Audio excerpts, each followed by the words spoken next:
Dean Kirkland with Crypto the WonderDog Show, and I've been asked by Christian to come up here and moderate this. So we're going to start off with Charles. And is it true that if a company goes public if they have more than 2,000 shareholders? Generally, it's not quite that simple, but this relates to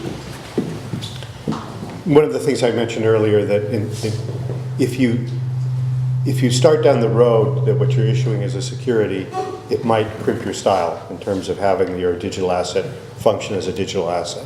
And this is Exchange Act Rule 12G, which says that if a company is selling equity securities and has more than 2,000 record holders of the equity securities, or more than 500 unaccredited holders, it has to then register as a public company. And this is the whole 9 yards of being a public company. Annual reports, quarterly reports, 8Ks, proxy statements, annual report to investors, short swing profit rules, all of those burdens which typically run $1 million a year to comply with for most public companies. Pretty difficult to do it for even for a micro cap company for less than $200,000 a year. Yes. I thought it has to be 2,000 plus $10 million in valuation. Yes, it has to be an equity security. It also has to not the valuation, but the $10 million in net assets of the company. But there are exceptions. If it's a debt security, you don't have to do that. And unfortunately, some people try to structure their security tokens as a revenue interest or royalty in an effort to avoid equity security characterization, but those would probably be considered equity securities under the rule, anything that's not a true debt security. But the other exception is if you use that Reg A+, if you use that mini IPO methodology, there's a holiday on having to register. Anyone who buys in your up to $50 million Reg A+ offering is not counted towards that 2,000 investor limit until you have 75 million in net assets. And then there's a 2-year phase-in before you'd actually have to become a fully public company. So becoming a fully public company is not where you want to be if you have just a coin or something that you envision as a cryptocurrency or a private currency within your business ecosystem. If you are issuing a true security and it's going to be an equity type interest or a revenue or profits interest, you do have to face the fact that if it fractionalizes and ends up in more than 2,000 holders' hands, and you haven't used Regulation A as your offering method, that you may have to register as a public company. Any more questions? No? Okay. Justin, how do you check for Reg CF investor requirements? We don't. You don't? So that was an easy answer. Okay.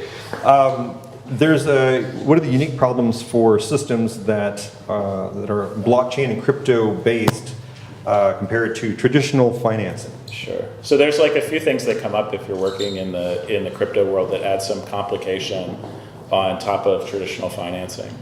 One of the first that comes up is, as I talked about before, the global nature of your customer base.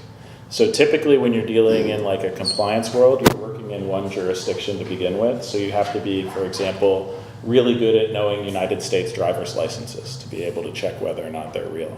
Well, because our customers, investors come from all over the globe, we've actually needed to design a system that can deal with over 3,000 different ID formats from 200 different countries. On top of that, we have to deal with corporations in addition to individuals. And then another piece that comes up that I touched on really briefly earlier is that if your investor actually comes to you to invest with crypto, you basically have to treat that as if they showed up at your front door with a satchel full of cash.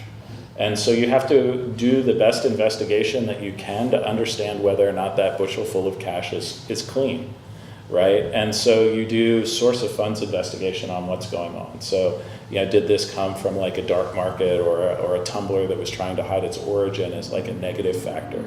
Or maybe as a positive factor, if the funds came directly from an exchange that you know has a strong KYC and AML policy, you might feel better that the funds came from there, than somewhere else. So there's another complexity that comes in. So there's a bunch of things that sort of require a specific focus on the crypto marketplace, rather than just trying to take tools from another place and just layer them on top. If I could quickly add something to that. One thing that I didn't touch on earlier is a very common format for offerings is to combine a Reg D offering in the US with what's called a Regulation S offering outside the US. Yeah. You structure your offering outside the US so that the securities can't immediately flow back to the US, try to keep it completely separate, and then it's deemed to be completely outside the jurisdiction of the SEC, and you just have to comply with those foreign rules. And this type of dual offering goes way back before crypto, before crowdfunding. It's been used by Fortune 500 companies for major debt issuances to institutions for decades.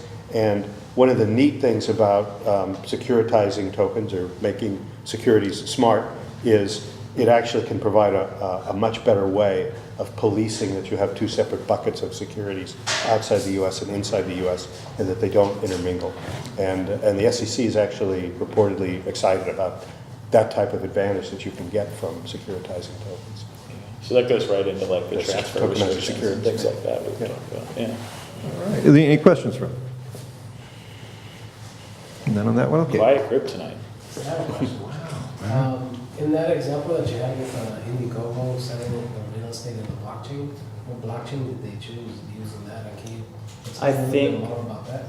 I think they just did so a lot of the offerings, and I don't know the intimate details of that one. That's why we should watch the Security Token Academy thing so we could all learn more. But what I'm seeing a lot of deals do is they're still just doing normal paper deals where in the document it says once we're at a certain stage or once we're ready, we will issue a security token to the investors in this holding or in this particular deal. So it probably, my gut feeling is that they did a normal offering that had one clause at the end that says, on a certain date or at a certain time or when this deal closes, we'll issue the tokens. But then issuing the tokens is only one step towards that liquidity part. Then you still need to find an exchange that's going to trade those and all that. And that's the tough part. For the most part, we're seeing so far, and I think actually, if not most, all, we're seeing that they have to be accredited investors. So I think open finance is still only for accredited investors,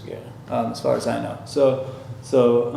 But yeah, I think that every single one, if not all, are ERC20 or ERC 1400, 1200. 1400 doesn't really exist. Yeah, okay, so that's, exactly. People are saying, people are using those standards, but it doesn't exist yet. They haven't issued any, and it's all not even concept. an EIP at this Yeah, point. okay, Yeah. so it's I have ERC20. concerns about ERC20 for securities. I think that people are going to find they're going to have real problems if they try and use ERC20 for that. Well, that's what You that's lose- what they are using, and I think it's a short term. I think they're going to have to trade it out to something that has more controls in place. So, because I don't know, that's a long side I conversation. mean, we're at an Ethereum meetup. How many of you are engineers or developers? Any developers? Yeah. So we've got a few developers here. I think we all are wishful thinking when we think there's a long-term solution with ERC20 for security. It can't. It just can't. Yeah. I mean, if you look at ERC20 and decentralized exchanges, you've immediately lost control of the secondary market with those two factors. And so the SEC, the minute that they catch on to that, will never let anyone issue a security as an ERC20 token. So like the minute that they start trading on decentralized exchanges and that starts becoming a real thing, the SEC is going to have a heart attack. What's happening right now with ERC20, as far as I understand it, is that they're a token that's pointing at a piece of paper. So technically, if you trade the token, the piece of paper is still legally owned by the original person, and the Interesting. trade doesn't actually matter, and it would have to be That's traced a bit- back. But that also defeats the whole purpose, because if I was going to say if Sustany, but I'm not going to use that. If Alon Goren decides to issue a security and it's on a token that's tied to a piece of paper, I don't necessarily have to tell the token holders that I changed what the piece of paper says. I could go to my lawyers, I could file new papers, I could amend them based on the legal requirements, but the legal requirements might not force me to tell the token holders that I've changed it. So I could now all of a sudden take away all the value from that token because it's tied to a piece of paper that's not on chain and not smart. So that's why the future must be compliance and regulation within the actual token, within that smart contract or smart security, whatever we want to call it. Okay, any more questions? Come back here. So if we've got a startup, which one of you guys do we start with?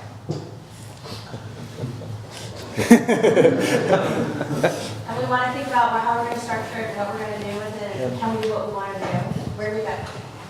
So I would start online. I mean, because when you do go to investor, you want to have your act together, right? You don't want to pitch, maybe we're doing this, maybe we're doing that, maybe our valuation is this, what do you think? It's tough. You can go to investors and ask for advice at the beginning because then you might cater towards what they want and need, but I would do a lot of research and figure out if tokenizing is uniquely fit to your business. I was in the crowdfunding world a lot, and Charles will probably attest to this. A lot of people looked at crowdfunding as a novel way to raise money when they couldn't raise money any other way. Not because it was uniquely special to their business. The breweries, I think you mentioned breweries worked with Reg CF because they were a unique business that made sense. There's all these small communities that love supporting their independent local breweries. People like WonderDog raised a lot of money in different ways where they went like, hey, if enough people in one community invested in this company, we'll open up a pub in that neighborhood. That's awesome. That's a very unique and special way to use crowdfunding that's special to their business. But there is also a lot of companies that, we've seen over the years, you've been in the space for a long time too, where people were just like, couldn't raise money any other way. I'm going to post a website up. Like I think you said, just because you post a website up doesn't mean people are going to show up. And that's the absolute wrong reason to do it. So you'll want to kind of research and figure out what's your angle. Like what's the reason you're tokenizing? Are you a blockchain company? Are you a consumer product company that wants to track certain things and be transparent and do it in a way that only the blockchain works for you? You just want to think of those things. And then I would go to a lot of the folks, I would go to investors that are uniquely qualified to answer those questions and ask, because there's the old adage, you ask for advice, you get money, you ask for money, you get advice. So, I definitely want to echo your point right now is that there really needs to be something in the alignment between your business and raising money using a token that really makes sense. If we were sitting on this stage 15 months ago, it was too cheap and too easy to raise money tokenizing. Well, the reaction to that was the explosion in the market, which has now made it too expensive and too hard to raise money that way, unless there's a reason that you have the direct alignment on it. Now, it's eventually going to come back to neutral, but like the last ICOs that we talked to, or some of the last ones we talked to that were on the ICO side, they weren't spending 20% of their money on fundraising. They were spending 50 or 60% of their money on fundraising because it just wasn't a good way to do it anymore. Now, some of that is changing again. Security tokens are definitely a change from that. But if I was looking to raise money using a token today, I would be trying to think about why does my business really align well with this? And I definitely, I'm conservative on that front, right? I've run a business that's worked in the crypto space for the last 5 years, and all of my fundraisers have been traditional venture capital. I haven't done token raises because I didn't feel from my side that my business did align well with the token model. Lots of other people did go raise money that way, where I might have chosen to do it a different way. So I know I sit on the conservative side, but that's definitely where I feel. And not that I want to discourage you from using lawyers. I would suggest if your company can afford it, that you go to a corporate lawyer for structuring and to plan your first financing. But actually, there has been a big effort in Silicon Valley in recent years to standardize startup documents to limit the amount of negotiation and burden on startup companies. And if you go to, for example, Cooley Godward's website, you would find a lot of useful tools for a startup company that you can do a lot yourself. And What's the website again? Cooley Godward, I guess it's just Cooley, the law firm, Cooley. And, LegalZoom, if you use LegalZoom to file your initial documents and become a corporation, it's good enough. I mean, there'll be nothing that can't be fixed later if there's a problem. But my caution would be that the biggest problem in not getting adequate counsel or advice in setting up a company is you may lack clarity in what the founders intend in terms of who owns what, how much of the company, who owns intellectual property that's being developed, who will be rewarded for it in what way, and that can lead to disputes and problems down the road. So the more clarity you can get on that at an early stage. And then also to make sure that even your earliest fundraising efforts, even the friends and family efforts, are compliant with securities laws is really important. All right, any more? No? Okay. Alon, I know that yesterday you were informed you were going to be a keynote speaker, but Chris is the only guy I've been to a meeting with that actually became a keynote speaker after we got there. This is for Chris. Chris, I know you're never short of words, but how do you feel about security tokens? How do you hear? How do you feel? Or how do I feel sorry. How do you? Don't know that. Well, How do investors feel I'm about a lawyer by security training, but a technologist at heart. So I take this token part really serious, as you guys learn. And so, from my perspective, there is no security token yet, and there won't be one for a long time. The one thing that I sort of kind of brushed over that Justin touched on, you in a way have to solve identity on the blockchain first, right? Because it's kind of a key lock system to where you are the key to unlock this particular security, because all the credentials need to be in your person, whether or not you're an accredited investor and so forth. And I don't think those particular prerequisites will live in some data silos like they do right now, but long term you will have control over them through an identity wallet of sorts, and you'll be able to actually, quote unquote, carry those credentials and then also eventually those tokens. So up until then, I'm very reluctant to call anything a security token on principle. But if we go with that term, I would just be always very careful in terms of who is using that and what are they doing with that security token. Most likely you're going to find it some form of data silo. And so what you should probably be concerned about if you're sitting in this room, if that particular data silo does two things: provide you with that liquidity that you're potentially seeking, and that as an investor and also as the issuer, is this particular entity going to be around? Because a good portion, the majority of those companies that were up there and that you guys mentioned, pitched us over the past 12 months for investment. So by definition, they're all startups, and as we know, a good portion of those failed. So what happens? So you have your particular security attached to some data silo that may or may not be around at this particular point in time. Hence, we did all the work going through all those particular issues, because they all perpetrate that they're going to work with the startups that we invest in, but do we want to take that liability on? We have to both know from a legal perspective as well as from a technology perspective, if we can actually control and nurture this asset to its subsequent sale in 3 to 5 years from now, which is typically our horizon. And so far, I have to be honest, they all fall short, right? There's just not enough history yet. There's 4 alternative trading systems, which is a broker-dealer, that are out there that have done very little. I mean, we're trying to help some larger fundraisers through this process right now, and we'll really have to assemble a very strong team to create custom solutions, always knowing you need to also build the backup, which is also something that you should be asking for. It's like, if you're going down that route, what's your backup? It's like, if that startup goes away, if tomorrow Securitize, Securrency, whoever, Open Finance is no longer there because they have 20 people raised $12 million and it's going to last so long, and they have all these ideas of how much money they can charge you for that. I don't know if you have been going down that route yet.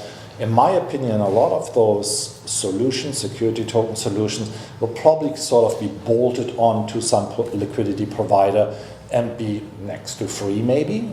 It probably should be free. It's mostly software. Isn't that how NASDAQ and your stock exchange, all those people work? Isn't there some underlying technology layer that allows or maybe NASDAQ is one that provides it across for the Fidelities and the Schwabs and the people like that, isn't it? No. No? No. They don't have like some kind of, No. I would assume that if they have a layer There's that a they. Byzantine system. It's, yes, yeah, okay. It's a patchwork. Yeah. So there's two levels that you have to distinguish there specifically. One is the trading level. Yeah, Yeah. you can do high frequency trading. Yeah. The papering, etc. That still is weeks. Yeah. That That's still particular transfer exchange. agents Yes. and all So that. those are all what I've referred to earlier, side chains. So Yeah. NASDAQ is a side chain Yeah. in that sense. It's great. So as an investor, sorry, I just that's the first time I think I heard an investor even mention like the liabilities behind the actual investment opportunity with the service providers they choose. Have you heard other investors talking about this stuff? No, 'Cause that's- no. I've probably talked to 100 investors in the space, and not Right. one has went, well, I'm interested in security tokens, but I'm worried about the issuance platform. Yeah, I'm worried about If those from a counterparty investors. risk. Yeah, Yes, I'm worried about those investors investing in those companies because we can't make sense of those numbers. Yeah.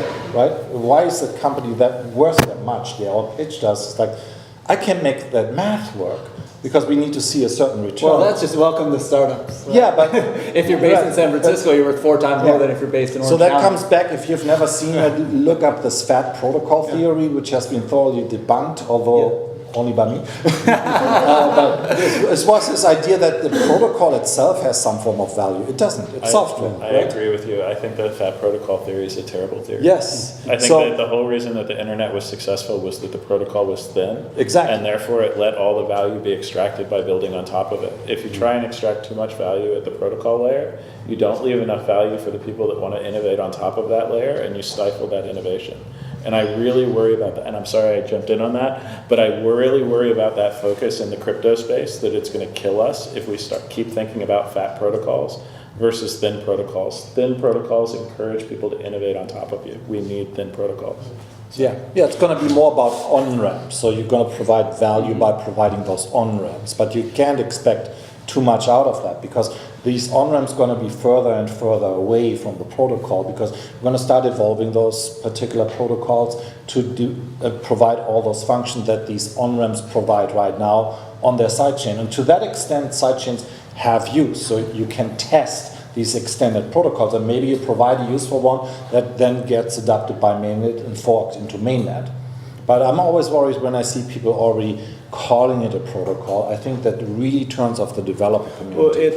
Yeah, because there's a lot of people who call things protocols when they're just another layer on top. When I think of protocol, I think of the base layer. That's Ethereum. Exactly. An API to the public mainnet. Yeah. Yes.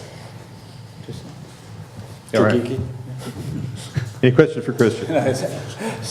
Keeping myself from talking too much. I just looked at you. It's like, I'm going to just keep going. So. All right. Well, this is for you, Alan. Could you expand on the Jobs Act? Okay, yeah, so Charles mentioned the Jobs Act. The Jobs Act was 2012. Obama signed into law the Jobs Act, and I'm sure that a big reason why it even passed was it was called the Jobs Act. If it was called the just straight up like Democratized Securities Act or something, I think it wouldn't have happened. But what politician is going to vote against something called the Jobs Act? You'd never get reelected, right? Yeah, the Patriot Act, right? I mean, Sounds good. But it was very, very cool. I mean, at the time, a lot of our friends in the crowdfunding world were talking about it about to happen. They're going to do this thing. I heard this congressman is putting together something called the Jumpstart Our Businesses Act or whatever. It was the Jumpstart Our Business Startups Act. That's how they got the acronym JOBS. Yeah, exactly. But they needed to make it say jobs. So, but everyone was talking about it. One of the reasons why I had a decent following in the crowdfunding space is I was the guy going, this is never going to happen. And then it happened. And then my argument was, well, this is offensive, right? Because essentially they did say if you're not an accredited investor, you're not smart enough to participate. That's how the rules always were. And they still didn't totally fix that. And they gave limitations. You have no limitations to what kind of car you can buy, how much you can gamble, but you're not allowed to invest in your best friend's company more than $2,000 if you don't make enough money or whatever. But the Jobs Act was what passed to make public solicitation available. So I was joking with some of the guys before we started that my previous company, I was working at MySpace when I had the idea for it. we had no idea that it was illegal to post on MySpace, my startup is raising money, invest in my company. Like, we were just, a bunch of young kids that had no idea. We literally launched our company, and within days, a few lawyer friends of ours were like, hey, what the hell are you doing? Like, this is totally against the law. And we were so confused. And we were just, and our response was fuck that, that's un-American. I'm gonna raise money on the internet.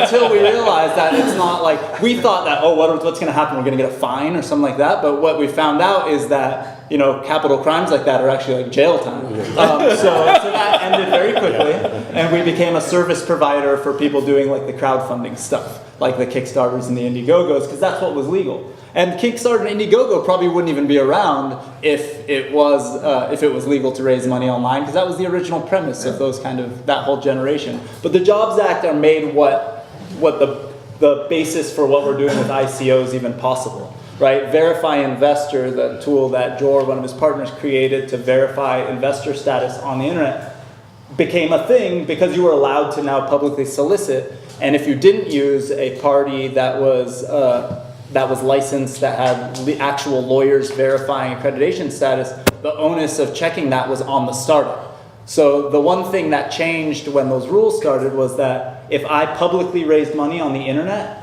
and you lied to me and invested in my company, I still am liable to give you your money back if one day you decide to say, I'm not actually an accredited investor, which is crazy, but that's how the rules are. So back in the day when you'd raise money and it wasn't public, somebody just basically checked a box. Just one of the paragraphs said, as an investor in this round, I certify I make this much money and I'm an accredited investor. So people didn't care, they checked the box. There were a bunch of people that did that in the early ICO days too. Yeah, they did that too. But technically they were publicly soliciting and they should have done it. And if the investors want, they could sue that company for their money back. Yeah. And it would be totally... That's just the way it's worded, if I understand it correctly. Oh, absolutely. And so we built technology for that space back in the day. So back in the day being a few years ago. Okay, we have any questions?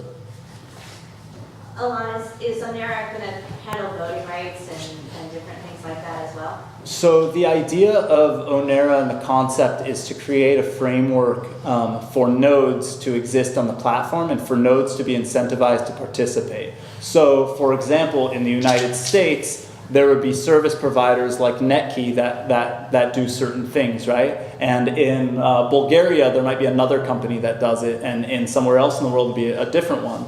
And we're hoping that the idea behind the whole concept is that those service providers become nodes in the system and are incentivized to participate transparently and at fair prices.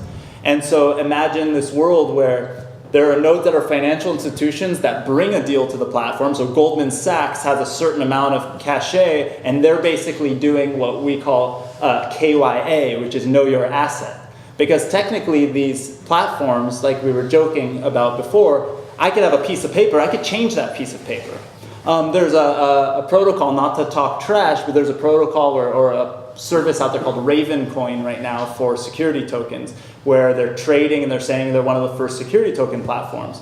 One of my partners on Onera created the security token for the Brooklyn Bridge and traded it on Ravencoin. Oh. Why does he have the right to the Brooklyn Bridge? He doesn't. He just made it up and he was able to do that. That's going to create a world for potential scams. So if we have a system where we incentivize licensed individuals and people we trust to bring deals to the platform to perform certain things within what we're calling KYA, the know your asset, then you can say, I'm willing to pay Goldman Sachs a higher fee than maybe if Justin decides to tokenize his house, he might not be able to charge that fee because it's not Goldman Sachs. And we're also creating this future where people who participate in a positive way will be incentivized forever. Because if Goldman Sachs brings a good deal to the Onera platform, to the Onera world, they will be compensated on that deal forever in perpetuity within the transaction fees of transacting that. So if, for example, you decide to sell a piece of commercial real estate, you talked about the cost of raising money. They charge between, real estate's really expensive. They'll charge 5, 7, 8% sometimes to raise money from bankers in that world. Imagine if they could bring a deal to the table, maybe charge less up front, but the best deal that's brought online in the future, there's no such thing as an investment bank earning a revenue stream forever on a certain deal. But if they continue to basically fulfill their job as a node by continuing to verify the asset in the system, they'll continue to do that. So it's sort of this idea where we want to create that layer where the whole ecosystem can play. It's not exactly the Ethereum completely, it's not exactly like our ideal, like completely decentralized world where there's no authorities. It's actually creating a transparent way for existing authorities to participate and new ones to come in. So we're sort of trying to take the best of both worlds, right? Like take the centralized world and force them to be compliant with our world where everything's transparent, everything is verifiable, and nobody can play games that the whole world wouldn't be able to see through immediately. The second people start cheating the system, everyone will know about it, and they'll lose their status as a node in the system, and they'll no longer be able to participate. Yeah, blockchain is the solution to regulation, not the other way around. So. That's what we're hoping. I mean, that's the concept, and we're at the early stages, and you'll hear more about it, but we're getting there. There's some things being built already. So.